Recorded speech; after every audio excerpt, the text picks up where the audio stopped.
மக்களவைத் தேர்தலில் மொத்தம் 8 தொகுதிகளில் திமுக, அதிமுக நேரடியாக போட்டியிடுகிறது.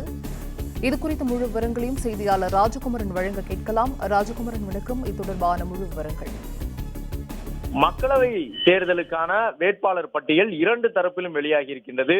அதிமுக தரப்பில் முதற்கட்டமாக 16 வேட்பாளர்களின் பட்டியலை வெளியிட்டிருக்கின்றார்கள். திமுக அவர்கள் நேரடி போட்டி தொகுதியாக இருக்கக்கூடிய 21 தொகுதிகளுக்குமான வேட்பாளர்களை அறிவித்திருக்கின்றார்கள். இந்த நிலையில் நடைபெறவுள்ள மக்களவை தேர்தலில் நேருக்கு நேர் போட்டியாக அதிமுகவும் திமுகவும் போட்டியிடக்கூடிய தொகுதிகளாக 8 தொகுதிகள் தற்போது அளவில் இருக்கின்றன.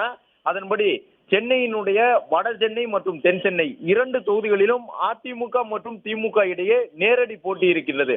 வட சென்னை தொகுதியை பொறுத்தவரை தற்போது அறிவிக்கப்பட்டிருக்கக்கூடிய வேட்பாளரும் நாடாளுமன்ற உறுப்பினராக இருந்து வரக்கூடியவருமான கலாநிதி வீராசாமியுடன் வட சென்னையில் நன்கு அறிமுகமாக இருக்கக்கூடிய அதிமுகவினுடைய அமைப்பு செயலாளர்களில் ஒருவராக கடந்த சில ஆண்டுகளாக அந்த தொகுதியை மையமிட்டு பல்வேறு தேர்தல் பணிகளை மேற்கொண்டு வரக்கூடிய ராயபுரம் மனோ அவருக்கும் கலாநிதி வீராசாமிக்கும் நேரடி போட்டி வட சென்னை தொகுதியில் அதிமுக திமுக இடையே இருக்கின்றது.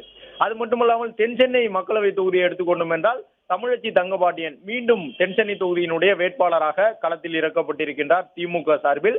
அதே நேரம் அதிமுக தரப்பிலும் கடந்த முறை போட்டியிட்ட டாக்டர் ஜெயவர்தன் அவரையே களமிறக்கி இருக்கின்றார்கள். எனவே தென் சென்னை தொகுதியில் அதிமுக மற்றும் திமுக இடையே 2 நட்சத்திர வேட்பாளர்களுக்கு இடையிலான போட்டியாக இருக்கின்றது.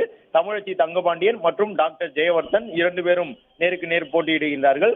அரக்கோணம் தொகுதியை பொறுத்தவரை ஜெகத் ரட்சகன் முன்னாள் அமைச்சர் அவர் களத்தில் இருக்கின்றார் திமுக சார்பில். அவரோடு அதிமுக சார்பில் ஏஎல் விஜயன் அவர் போட்டியில் இருக்கின்றார்.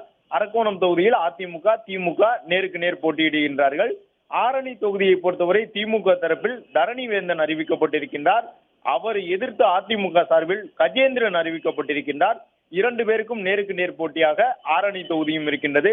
சேலம் தொகுதியை பொறுத்தவரை மூத்த அரசியல் தலைவராக திமுகவில் அந்த பகுதியில் வலம் வரக்கூடிய TM செல்வகணபதி அவர் முன்னாள் அமைச்சராக அதிமுகவில் இருந்தவர். அதன் பிறகு திமுகவிற்கு சென்று தற்போது அந்த மேற்கு மாவட்டங்களில் செல்வாக்கு கொண்ட நபராக இருக்கின்றார். அந்த TM செல்வகணபதி அவர்களை தற்போதைய தேர்தலில் புதுமுகமாக களமிறக்கி இருக்கின்றது திராவிட முன்னேற்ற கழகம். சேலத்தில் அவருக்கும் அதிமுகவினுடைய வேட்பாளரான விக்னேஷுக்கும் இடையே நேரடி போட்டி நிலவுகின்றது. வழக்கமாக சேலம் தொகுதி மேற்கு மாவட்டங்களில் பெரிதும் எதிர்பார்க்கப்படக்கூடிய தொகுதியாக இருக்கும். அதிலும் குறிப்பாக இந்த முறை அதிமுக திமுகவோடு நேரடியாக மோதுவதன் காரணமாக சேலம் தொகுதியும் பெரும் எதிர்பார்ப்பை ஏற்படுத்தி இருக்கின்றது. ஈரோடு தொகுதியை பொறுத்தவரை திமுக தரப்பில் பிரகாஷ் வேட்பாளராக அறிவிக்கப்பட்டிருக்கின்றார். அவரை எதிர்த்து அதிமுக சார்பில் ஆற்றல் அசோக்குமார் அறிவிக்கப்பட்டிருக்கின்றார். மேற்கு மாவட்டங்களில் ஈரோடு தொகுதியில் நேரடி போட்டி, தேனியில் தங்க தமிழ்ச்செல்வன் மற்றும் நாராயணன் இடையேயும், காஞ்சிபுரத்தில் செல்வம் மற்றும் ராஜசேகர் இடையும் என 8 தொகுதிகளில் திமுக அதிமுக நேரடி போட்டி இருக்கின்றது.